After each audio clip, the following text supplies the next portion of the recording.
before you criticize someone else, know that there's a cause and effect of something. If we are so critical, we are going to fast forward our movement into AI. Don't complain about things. Just be grateful for what you have. If you want to see change, be the change. There's three things that you just need to be able to put away.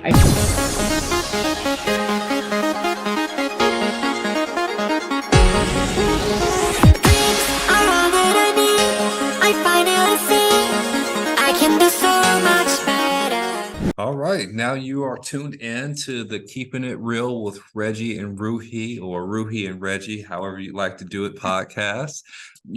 Jumping into the new year with some new content for you guys.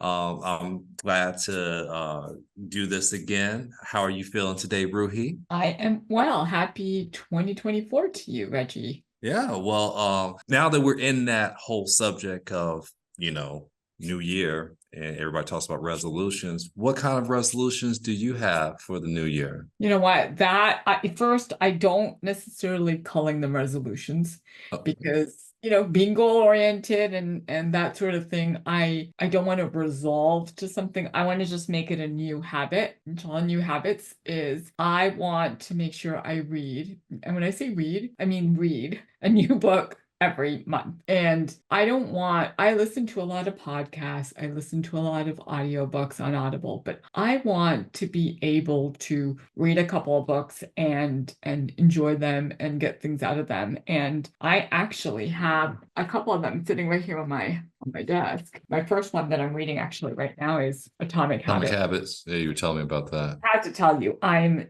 totally in love with this book. It is got such amazing little things that you already know, but it's really smart and it's very intuitive. It talks about how you can stack your habits. So you're already doing something, you're used to doing something every day, put another habit on top of it. And so I just thought that was so smart, like just such a really intelligent way. You don't think about it. So now you're stacking another habit. Once you get that habit going, you put on another habit on top of that. So it's a compounding effect. Kind of, yeah.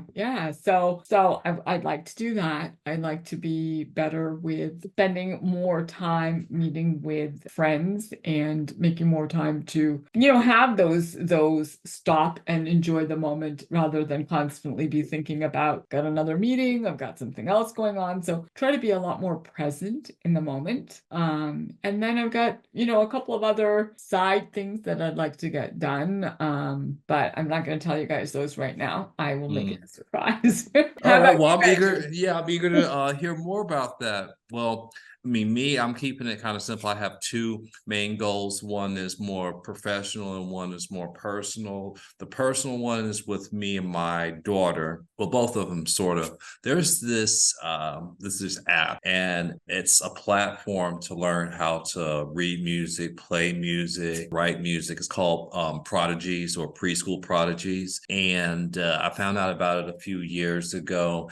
And my daughter, she really loves music. She loves, like, more than going to the toy store, she likes to go to Guitar Center. It just tells you how much she loves music. So she wants to actually learn how to play electric guitar. But right now, what we're focusing on is just, I bought her a couple of sets of keyboards, a drum machine. We're actually listening to that whole Preschool Prodigies program, and it breaks everything down into, like, the different colors. They make the notes different colors, and have lots of singy songy things that are meant for young kids. But since I want to learn too, we're learning together, and this just gives us a way to kind of build. And when I do come home, we can spend some time with each other. And in my personal business, should I say, I'm wanting to focus on learning more about technology and incorporating AI and social media into my business. Awesome. Well, I love that because, as you and I both know, that's kind of the way of the future. And I don't know, are you scared by AI at all? I know there's all this whole doom and gloom and bring like Armageddon and stuff. Well, when you watch movies like, iRobot and Matrix and Terminator, yes, it is a little little frightening. More so just that maybe a lot of that personal touch and the basic skills that we know maybe the next generations won't have these survival skills to think for themselves, but it really is a big opportunity for those who do learn how to utilize it. So when in Rome, do as Romans do. I want to be on the good side of it as opposed to being left behind. Yeah, I Because got it's here. I mean, the genie's out the bottle. It's not going anywhere. yeah, I'm that person who I used to have all those Alexas, whatever, those little speakers everywhere, and I then still do. Every yeah, room.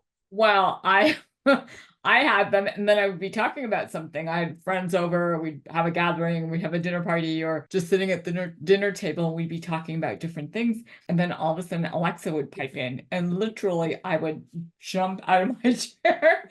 It would be like she was listening, and so it totally freaked me out. So I took all my Well, everything's listening. The phones, yeah. your Well, TV, that's smartwatches, yeah. everything. Your There's car, satellites out here. yeah. But I do understand where you're coming from when it comes to like especially the security aspect of it. I'm even seeing how like when me and some of my compadres in real estate go out and we door knock, everybody has the Ring cameras now. And literally, when you walk up to a lot of people's houses, it'll say, you are being recorded. But they're probably just using that setting. But pretty much on most of these, once you start walking up, it activates for them to record.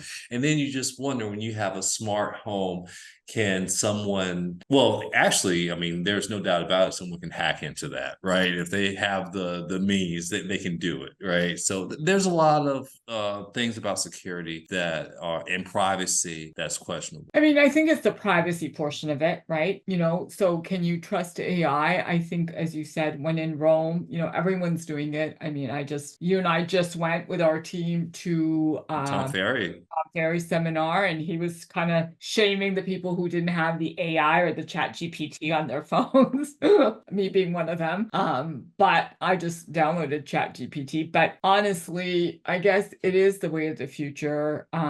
It's great as a resource, to be able to ask questions instead of asking Jeeves. I mean, do you address chat GPT as something? I don't know. I don't think there's really a way where like, Siri and Alexa with it. I think you just either go on the website and type in there or you can talk to it with the app. I have to say I've been learning about AI in a very, not actually using it, more of just learning about it.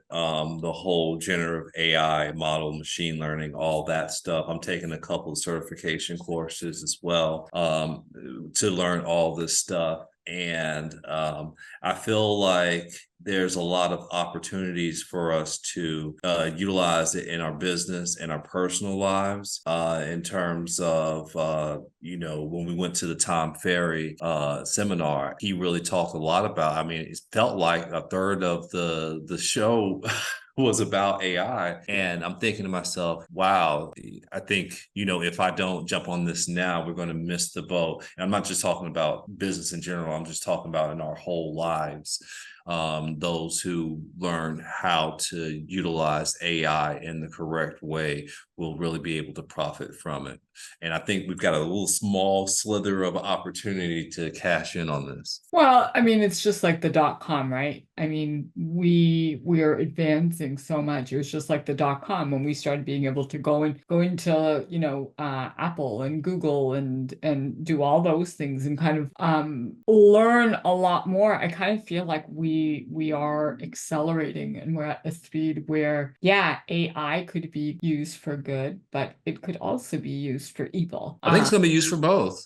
Just Yeah. like anything, it's a tool. It's a tool, but I do, as much as I don't, I'm totally about being able to have free speech, free thought, free all of this. I have a feeling AI is going to take away a lot of our thinking, a lot of our ability to write and read and enjoy and actually say, like I just read something about the governor of Florida, how all these different these Merriam Dictionary and encyclopedias and all these things are being banned because of yeah, they're being banned. Don't ask me why they're being banned, but listen, we have people who are, censoring things and using their political powers to rewrite history and rewrite, what happened and to who and Well, I how. think that's already been done, hasn't it? I It's guess that's been a done, whole other story. but I am scared that we're going to teach AI the wrong stuff, and then we're going to wipe out parts of history that certain people don't want people to be educated on. And it really reminds me of the whole, what was it? Was it 1984 or was it Fahrenheit 19? What's it called? Fahrenheit Fahrenheit 9/11. 9. Is it 9/11? Mm-hmm. Oh wow, that's scary. Okay. And then you've got so Fahrenheit 9/11, that's the Michael Moore movie. And then you might be talking about 1984. That's the, what is this, Orwell? Orwell, George Orwell. Yeah, Yeah. that's what I'm talking about. So, I mean, that to me was so George Orwell, like these are being banned. So I could just visualize all these encyclopedias and dictionaries being pulled out of the libraries in Florida and being burned. Well, Is that where hey, we're hey, going? you know what? George Clinton, the musical artist, he predicted this back in the 70s. He said, think, it ain't illegal yet. I don't know if he got that from someone or he made that up, but it's truer today than it ever has been, because we're literally coming to a point in history where, I'm afraid for my kids, right? They're going in this world where they won't know how to grab a map and actually, use it to go somewhere. If we have a zombie apocalypse and there's no more Google Maps, they'll be like, well, what do we do? Well, yeah. Or they're going to be like, hey, AI, can you tell me how to spell Canada? I don't know. Like, you know what I mean? Like, it's to a point where what should I say to my client? We should be able to think. I mean, And I think that's part of the reason why I haven't really adopted the AI that much yet, because in the back of my mind, I'm just like, I don't want to lose that muscle. You know what I mean? it reminds me of those fat machines where you like stand and then they just jiggle you and then you're like, you're not moving, you're not you know what I mean? Like it's like, what is this? And I don't know if it's too easy or if it's going to be using a lot of your information. Can you imagine what people could do with that information? Especially like the deep fakes and everything. I think that's already happening. What is And a deep so fake? Educate me. yeah, deep fake is just basically when someone is using some type of Photoshop or AI technology or something to make it appear that someone is saying something or doing something that they really aren't. With the AI technology now, is really easy to, they say that this is actually a scam that's going on now. Like, somebody can record your voice, take that voice and use AI technology to call someone that and lie to them and get them to do something nefarious. Or someone could create a video and say, this is Joe Biden, and he says something crazy and then it starts World War III, right? Those type of things are some of the dangers that we have going on right now. So some of this stuff we've seen in the movies is actually coming true, and it's super scary. But anyways, AI is here to stay, I Oh, think. it's here to stay. It's not going anywhere. So we want to use it as a force for good, right? Yeah. Well, can you imagine having an AI therapist? You're like talking to the I think they already have that. I think all Really? that stuff is already happening. The sky's the limit. People are developing a whole bunch of new apps. I hear that there's going to be a new app store with Chat GPT where you can create your own apps, and people that learn how to make these apps can sell them, and it's backed by the Chat GPT knowledge. And really, it doesn't take much because you can just use the AI to create the AI bot and everything. You don't really have to do much, but you just have to know how to prompt. That's what I'm getting out of this. I mean, for someone that's really techie, and if I'm sounding very lame, I apologize, but I just like to break things down to the layman's terms, and I'm thinking that it's all about learning how to prompt it. But that's If you, only going to be for maybe the next year. Because remember, right, we don't know what happens. going It's in, going to advance to something yeah, else, right? because when you were going in, when the computers came out and we were going in and we were doing like searches for properties for our clients, and I started in the business very young, right? I was started when I was 17, 18 years old. So when I started, they had these big books. Books. I remember going, wait, hold on, I have to show properties and I have to flip through this book. And then when I moved out to California 20 years ago, we ended up, I remember sitting with my first broker and he taught me how to use prompt and response to search on the MLS. And I thought that was so interesting because I'm like, oh, prompt and response, like this is super cool because now I'm going to be able to just plug in exactly what my clients want. I'll put in a prompt like single family home, detached home, 3 bedrooms, 4 bedrooms. That would be the next prompt, command, ship, whatever the stuff was. And that's exactly what's happening with AI. We're giving it prompts, but I think we're, getting to a point where we're not going to have to give it prompts. It's going to be listening to us. It's going to know, hey, how's your day? Read our minds. Yeah, I realize you're looking for this. I wanted to see if I could help you. Did you want me to start your car? Because I know what time you go to the gym. Did you want me to, do this for you? Like, should I get the coffee going? Should I I just think it already has these capabilities. It's just slowly but surely coming. yeah, it's there. I think they just don't want to scare us. That's my opinion. I Well, think for those that know how to create everything, it's like a wild, wild west right now. yeah. And so everybody is learning how to create these things. And then, especially for businesses that want to commercialize this and be able to market it and scale it, they have to figure out how they can profit from it. Yeah, So, 100%. So let's move on to Tom Ferry. And for anyone who's not familiar with who Tom Ferry is a real estate coaching guru. He's got a huge company. He is also the son of Mike Mike Ferry, Ferry. who is another amazing real estate coaching company. I've had the privilege of being coached by both companies and also being asked to coach for one of the two companies. I won't pitch that right now, but I want to talk about our event that we went to. As a company, we got to go as artistry, real estate, and property management. And I always say that if you walk away with one small golden nugget, good piece of advice, something you're going to implement in your business, then it was a successful event. What did you walk away with, Reggie, besides AI? That was the main thing. That was the main thing, really.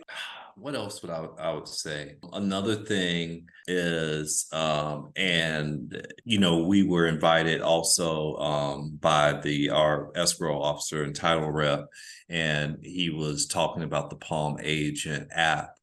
And I have used it a little bit now that I see Tom Ferry's really giving it the thumbs up. I'm going to get back in there and start using that Palm Agent app a lot more because it does have a lot of good tools to basically help you crunch numbers, whether you're dealing with a seller client or a buyer client. Yeah, 100%. And just to clarify, the tickets were provided by Palm Agent because title companies are not allowed to invite us to events and stuff.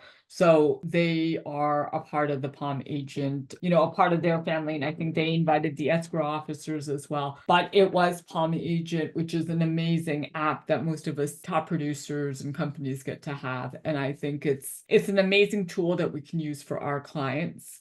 Whether they're looking at buying or selling, we can provide them some really good information. So what I loved, the one point that he talked about, which I always have to remind myself as not only a real estate salesperson, broker, but also just as a person. He said there's 3 things that you just need to be able to just put away. I think that's how he put it. So one is criticism. Be critical, right?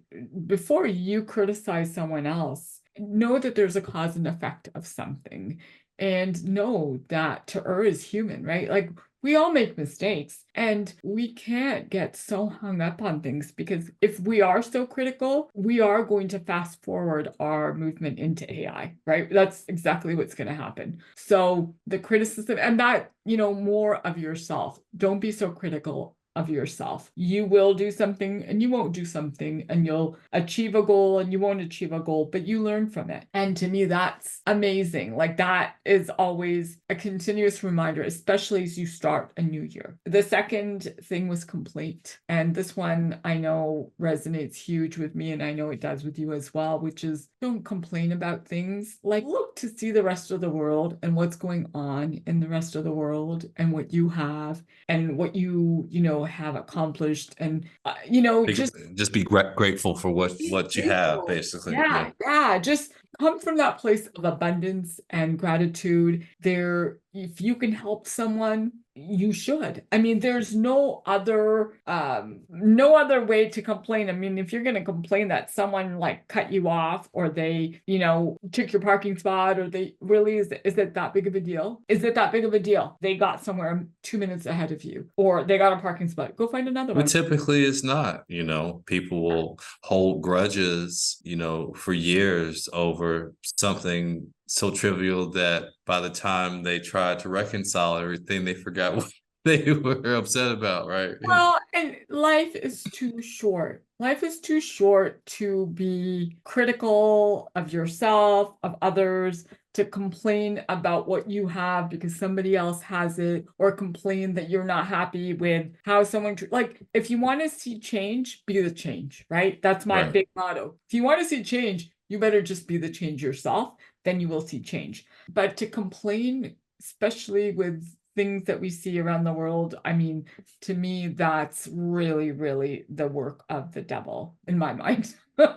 And then the last thing is comparison. I don't know. I've got this thing on my computer that says you are in competition with no one but yourself. And that is one of my firm beliefs, that there's plenty of opportunities for everyone. And the minute you start comparing, you feel bad, and you're constantly wanting to accumulate and get the next biggest and better, and this and that, and you put yourself in this extremely strange place. It's not good for your mindset. It's not good for you or your family or your loved ones. So I mean, to me, those things were amazing. And I remember when I got into this business, I had a mentor, whether she knew it or not. I looked up to her, and she was Hmm. my old company in Cupertino. And I'm going to call her MJ. That's just, acronyms or short forms for her name. And she was this rock star real estate agent, broker. And she was killing it. I remember one day running into her in the lunchroom. And, I was grabbing something to eat or warming something. And I asked her, I said, "Hey, how are you doing? I'm just so impressed with how much business you do and how you put it all together." And she was all put together, looking amazing and all this. Hmm. And she said, "Oh, things are great," and she was talking about her business. And then I said, "Well, how's your family?" And she said, "Oh," she said, "my one child has gone off to college. My other one's going to be leaving in a year." And so she goes, "I don't know where the time's gone." Well, that is the part that stuck with me. I started asking her because I wanted to know how her business was, because she motivated me. But by the end of the conversation, Hmm. the whole body language shifted when I asked her Hmm. family. Hmm. And so for me, that's the moment I realized that I'm not going to strive to compete and compare.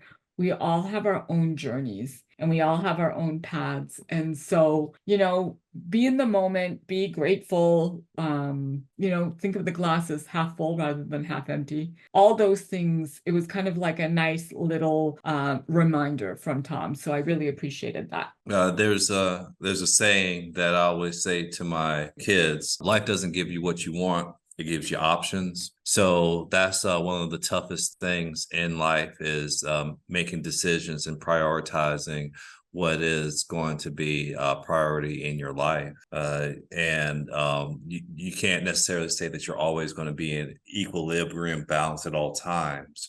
But, sometimes if you're focused more on business, then your family's going to suffer. Then there's going to be sometimes where if you get a little bit of time where you got a little, room in there, you got to, concentrate on that family again. And then if you're, somewhat of a spiritual person, then maybe that's lacking. So you've got to get that in. But there's like this balancing game, right? You can't always have it like all equal because you only have that 24 hours in the day, but you got to make sure that you can't let any of those pillars fall too far before you go back in and fill that cup up in one of those, whether it be personal, your business, or your spiritual life. Yeah, 100% agree. So what are your predictions for 2024? Where are we going? Where's the real estate market going? Where's the economy going? What do you think? I think that right now we have a lot of opportunity for the builders if they really jump in and utilize this market. I mean, we're at record low inventory. Why do you think that the builders still are not going in and just going gangbusters? I mean, is it due to and I know this is not necessarily answering your question, it's more of like, I think that the big thing that's going on right now that could really change things in the market would be if we could get some more inventory going in. I mean, do you foresee that changing at all? Or do you think the interest rates are just going to keep it this way to where the builders don't want to build and we have low inventory, but the prices are still going up?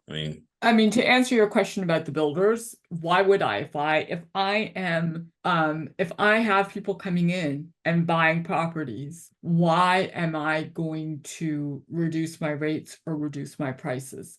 Because the reality is that you're going to have people purchase property if they're comfortable and if they believe the value that the builders are offering for whatever prices, that it's worth whatever they're asking. So in my mind, 2024 is an election year. We have elections coming up. What's going to end up happening is the Fed's already said it. We're going to have 5 to 6 rate reductions. And I would be inclined to make a small wager. I mean, I don't gamble, but a small wager just to say, oh, I said it. I do believe that we are going to see interest rates come down and prices go up. So I've got clients who've purchased with a builder, and they're not going to close for a year. But I believe that they made a very smart decision because they're not going to have to lock in their interest rate until a year from now. And we can sell their property and probably get multiple offers for it in the spring. And so those rates go down for sure. Yeah. Oh, yeah. Well, you know what? Even if the rates hit 5%, because for anyone who's waiting for the interest rates to go down to 2.5%, it's not happening. It's not gonna, in my mind, it's not gonna happen. I think that's everybody's mind that knows anything about economics. Is not happening. It's not happening. We came out of an event, which was COVID, and we did not know what was going to happen. We didn't know if the world was going to end, whether it was going to be a zombie apocalypse or what was going to happen. And so, and neither did the Fed. And so they reduced the rates. They had put in a lot of money into the economy by, giving out not stipends, but the checks that, for all the people out there and for kids. Stimulus. That's And so, I mean, as far as I'm concerned, we probably, aren't going to see those rates for another 20. I'm going to say 15, 20 years, if that. I don't think. Maybe not in our lifetime. But, I know you're asking about predictions, but I guess in my mind, what I would like to see is more of like a want. I really want to see the builders start building more houses. I mean, I know that doesn't necessarily help sellers because that would equal out the pricing and everything. But I just feel bad for so many millennials that right now you've got so much pent up demand. And many people, especially if you're a first time home buyer, it's tough. That house that's been flipped and is perfect and doesn't need much, those houses go like that. Whereas, you can get something new construction and, you're ready to move in. I know my first house that I bought was a new construction home, and I couldn't have imagined buying a resale as a first time home buyer and all the things that you have to deal with. That just maintenance, right? I would love to see more new construction being built. I mean, But I'm praying for a boom of wait new a minute, construction. where do you expect new construction to be built? I mean, there is no more land in California. It's very, very difficult. We saw a couple of properties in San Ramon, California, where they literally were like a million. No, I'm sorry, there were 2 million, right? Do you remember the ones I'm talking about? Yeah, Twin Oaks. Yeah, Twin Oaks. That's it. That's the community. Hmm. Toll Brothers community. You guys can look it up. They were $2 million. And I'm like, for what? They were literally like 3 stories. There's no backyard. It's a 0 lot line. I mean, for $2 million, that's ridiculous. I mean, so if builders are going to build that, you think a millennial is going to buy that? Maybe. I mean, if they have no choice. Yeah. But honestly, I think that we need to just see a little bit of reduction in rates. I think we've got a lot of baby boomers. I think the baby boomers are going to sell. They're going to downsize. They are going to be moving out of the areas. But from what I hear of my clients and their children, a lot of them are not interested in purchasing homes. I mean, they are interested in traveling. They're interested in. Is this like which demographic? Was this like Gen X, millennials? I would say these are Gen X. Gen X, they are not interested in, from what I'm hearing, they're more interested in like the material goods and more interested in having vacations and traveling the world and renting. That's what I've heard. Now I can't generalize, but from the few clients that I've discussed it with, they are actually buying properties for their children who don't want to buy properties because they're saying, well, I want to make sure in my lifetime I see that they can actually afford a house because it's not a priority to them right now. And so it's interesting. It is definitely an interesting time that we live in. But I do believe that 2024, we are going to see the real estate market pick up and we are going to see multiple offers. And whether it's real or not, based on, the election, I don't know. But I do know that we are going to see some sort of employment numbers going up. We're going to see real estate shift and people start buying again and seeing bids and those kinds of things. So because it's an election year, if nothing else. Yeah, yeah.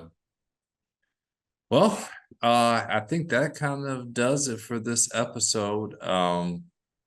We try to keep these at a reasonable length, but everybody that's out there in podcast, aka social media land, please let us know what you would like to hear from us. We're here for you.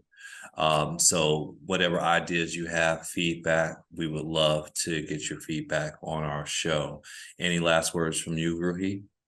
No, just would love for you guys to like, subscribe, and follow. We would love to hear your comments, like Reggie said, and happy 2024 and prosperous 2024 to all of you.